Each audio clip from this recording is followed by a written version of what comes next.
చంద్రుడు. చంద్రుడిగా ఉండి లోకాన్ని అనుగ్రహించేటటువంటి వాడు పరమేశ్వరుడు. చంద్రుడికి ఎన్నో పేర్లున్నాయి. అందులో మొట్టమొదటి పేరే ఏది అంటే హిమాంశు. ఆయన పేరు హిమాంశు. హిమాంశు అని ఎందుకంటారంటే ఎప్పుడు చల్లగా ఉంటాడు. అసలు భగవత్ స్వరూపం ఎక్కడ చెప్పండి? సూర్యుడు చంద్రుడు కన్నులుగా చెప్తారు. అది ఎవరికి చెప్పండి? శ్రీ మహావిష్ణువుకి చెప్పారనుకోండి, క్షీరోధన్వత్ ప్రదేశే శుచమణి విలసత్సైకతే మౌక్తికానాం మాలా క్లుప్తా సనస్త స్ఫటిక మణినిభైర్మౌక్తికైర్మండితాంగ శుభ్రైరభ్రైరదభ్రైరుపరివిరచితైర్ముక్త పీయూషవర్షై ఆనందీన పునీయాత్ తరినళనకదా శంఖపాణిర్ముకుంద భూః పాదౌ అని సూర్యచంద్రౌచ నేత్రే. సూర్యచంద్రులిద్దరూ ఆయన కన్నులు అంటారు.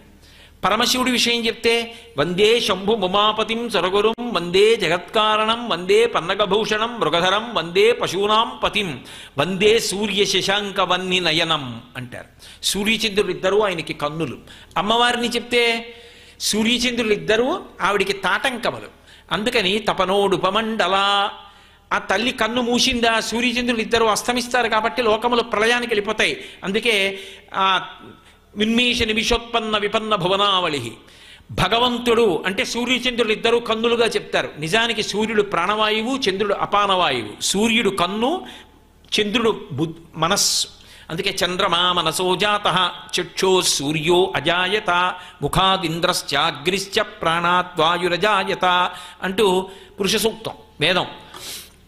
కాబట్టి అటువంటి చంద్రుడు మనసుకి అధిపతి అయి ఉంటాడు. మనసు సంకల్ప వికల్ప సంఘాతం, అది పైకి దొరికేది కాదు. కానీ అందుకే చంద్రకళల్ని బట్టి సముద్రం పొంగడం వెనక్కి వెళ్ళడం ఉంటాయి. చంద్రుడి యొక్క కళల్ని బట్టి ఉన్మాది పౌర్ణమి వస్తే ఊపులో ఉంటాడు, అమావాస్య వస్తే చాలా నీరసంగా ఉంటాడు. చంద్రుడు మనసు మీద తిన్నగా ప్రభావం చూపిస్తాడు. చంద్రుడు అమృత కిరణుడు.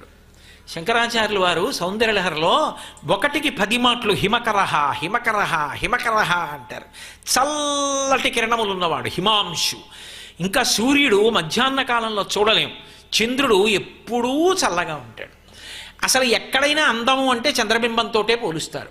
అందుకే చంద్రానన, చంద్రుడి వంటి ముఖము కలిగినది అని వర్ణిస్తారు. చల్లటి కాంతితో అందరినీ సేద తీరుస్తాడు. లోకానికి అంతటికీ మేనమామ ఎవరు అంటే చంద్రుడే. ఎవరిని చూడండి, చంద్రుడు మేనమామ అని, అదిగో చందమామ చందమామ అంటారు. చందమామ చందమామ అండల్లో అర్థం ఏమిటి? దానికి అర్థం అంటే చంద్రుడికి చెల్లెలు ఎవరు? లక్ష్మీదేవి. ఆ ఇంట నారాయణమూర్తి తండ్రి, లక్ష్మి తల్లి. కాబట్టి ఆమె తమ్ముడు చంద్రుడు.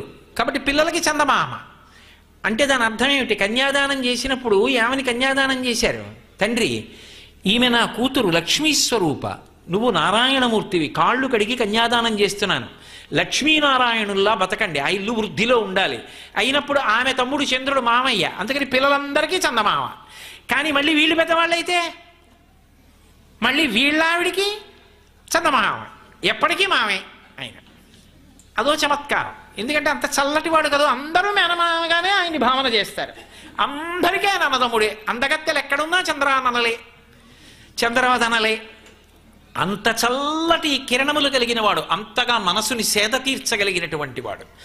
అదొక్కటే కాదు, బాహ్య సౌందర్యం కాదు, ఆయన యందు ఒక విశేష లక్షణం ఉంది. ఓషధీతత్వాన్ని ఆయన కిరణములు కల్పిస్తాయి. ఓషధి తయారవ్వాలంటే ఆయన వల్లనే. ఓషధి అన్న మాటకు అర్థం ఏమిటంటే, మీరు ఏదైనా ఒక దాన్ని కొంతకాలం నిలవ చేసి తర్వాత అగ్ని సంపర్కం ఉండకూడదు, అగ్ని తగలకుండా నిలవ చేసి మళ్ళీ పట్టుకెళ్ళి దున్ని భూమిలో వేస్తే అది మొలకెత్తాలి. మొలకెత్తి ఒక్క గింజ వేస్తే కంకులోంచి ఇన్ని గింజలు వస్తే దాన్ని ఓషధి అంటారు. ధాన్యానికి ఓషధీ శక్తి. ధాన్యం కొన్ని తినేసి కొన్ని గాదిలో పెట్టి ఆ ధాన్యం పట్టుకెళ్ళి మళ్ళీ భూమి దున్ని వేసి నీళ్లు పెట్టారనుకోండి, అందులోంచి వరి మొలకలు వస్తాయి. దానికి కంకు వస్తుంది. ఒక్కొక్క కంకులోంచి చారడి చారడి ధాన్యం వస్తుంది. అది ఓషధి అంటారు. ఆ ఓషధీతత్వం లేకపోతే జగత్తు నిలబడదు. ఒక్కసారి పండిందంతా తినేసామండి, నిలవ చేస్తే ఇంకా మళ్ళీ అది విత్తనం వేస్తే ఇక పండదండి అన్నారనుకోండి, ఎలా ఇంకా మళ్ళీ ఆ చెట్టు ఎలా వస్తుంది?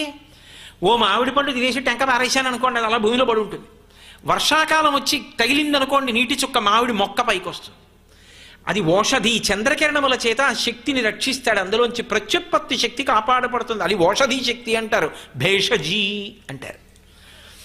అది లేదనుకోండి సృష్టికి అన్నం దొరకదు. అందుకే ఆయన అమ్మవారికి మహాభక్తుడు. మనుశ్చంద్ర కుబేరశ్చలోపాముద్రాచ మన్మథ అగస్తీరగ్ని సూర్యశ్చ ఇంద్రస్కంద శివస్థల క్రోధభట్టారకో దేవ్యాద్వాదశామి ఉపాసకాహ అని 12 మంది మళ్ళీ అమ్మవారి ఉపాసకులు అవుతారు. ఆ చంద్రుడు ఓషధీతత్వాన్ని కాపాడతాడు. ఇప్పుడు మనందరం అన్నం తింటున్నామంటే ఎవరి వల్ల? ఆయన వల్ల. అలాగే కొన్నిటికి వ్యాధి నిరోధక శక్తిని, వ్యాధులకు చికిత్స చేయగలిగిన శక్తిని కల్పిస్తాడు. నేను ఒకసారి నెల్లూరు దగ్గర అమ్మవారు ఉంది కామాక్షి. ఆ కామాక్షి పరదేవత దర్శనానికి వెళ్ళినప్పుడు ఆ పక్క కొండ మీద ఓషధులు పెంచారు ఒక ఆయన. అక్కడికి వెళ్ళినప్పుడు చూశాను, ఏవైనా ఈ గేదెదూడలకి వాటికి కడుపులో ఏలుగు పాములు పెరిగిపోతే ఆయన దగ్గరికి తీసుకొస్తే ఆయన చేత్తో 2 ఆకులు తినిపిస్తారు. తినిపించగానే పృష్ఠభాగంలోంచి పురుషంలోంచి ఆ పాములన్నీ పడిపోతాయి.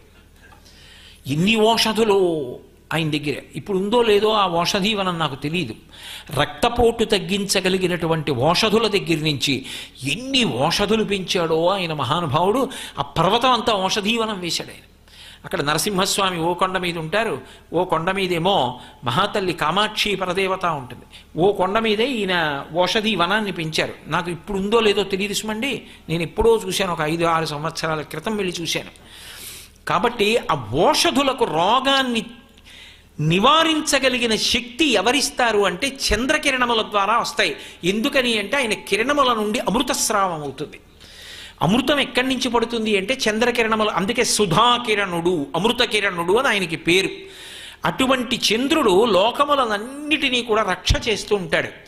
అటువంటి రక్ష చేసి ఓషధీతత్వాన్ని ఇచ్చి కాపాడతాడు.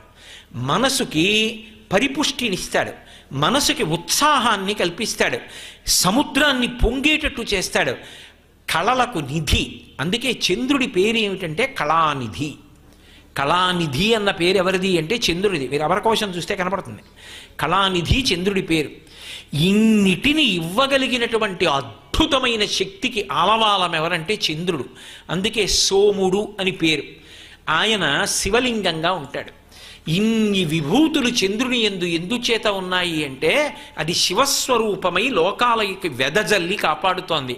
ఆ వెదజల్లి కాపాడేటటువంటి లక్షణమున్నటువంటి శివశక్తి రాశీభూతమై మూర్తి అయి ఒక చోట నిలబడితే అదే సీతాకుండంలో చంద్రలింగం.